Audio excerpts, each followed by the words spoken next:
In the health-conscious supersize me era, it's common knowledge that greasy fast food can be bad for your health and your waistline. But today, bad news for those who believe caloric ignorance is bliss, as McDonald's announces that calorie counts are going to be posted on their menus nationwide. So ABC's Dan Harris decided to hit the golden arches and see how a little menu math might change the way Americans chow down.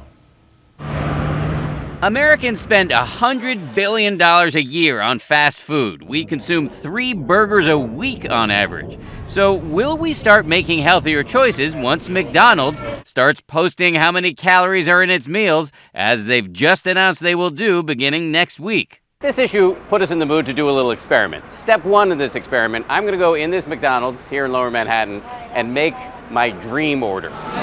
This is very exciting for me. I love burgers. Double quarter pounder with cheese, large fries, and a vanilla shake. Some of the calorie information McDonald's will now be posting is quite surprising. The Big Mac is actually not the biggest source of calories, just 550. That is significantly less than the double quarter pounder with cheese at 750 calories. The highest calorie food on the menu isn't even a burger. It's the Big Breakfast with hotcakes, 1,090 calories. So what's the damage in my bag? The double QP, the large fries, the vanilla shake, grand total 1,950 calories. Now, step 2 in this little experiment. How much time will it take me to burn off 1,950 calories on this treadmill? Okay, so as the experiment runs its course, let's consult some experts on whether forcing restaurants to post calorie information, as the federal government is poised to do soon, actually works, or whether it's just another example of the nanny state run amok. All right, Dr. Elbel. Yes. We've brought you here to McDonald's because we have a question. This is Dr. Brian Elbel from New York University. He has done studies and found that posting calorie info does not change the way people order. What do we have to do to get people to really change their orders? To offer a defibrillator with the burger?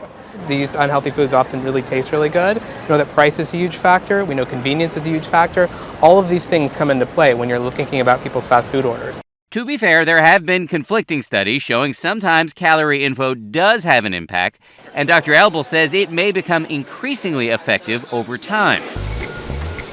Meanwhile, back on the treadmill. All right, I've been running for about 10 minutes now, and I've only burned 116 calories, which is a little depressing. I'm gonna speed it up. So what else can we do to curb the American appetite in a country where 2/3 of us are overweight or obese? What about that law that was approved today in New York City banning the sale of sodas or other sugary drinks over 16 ounces at fast food restaurants, movie theaters, and workplace cafeterias? Dr. Elbel thinks that could actually do some good, even though many protesters really believe this is big government out of control. But as Elbel points out, the nanny state has been effective at things like bringing down smoking through taxes and cigarette bans. You're saying we've got so many people sick, so many people costing us so much money in so many hospitals across America because of obesity, we have to do something. That's and right. If it infringes on your liberty just a little bit, deal with it?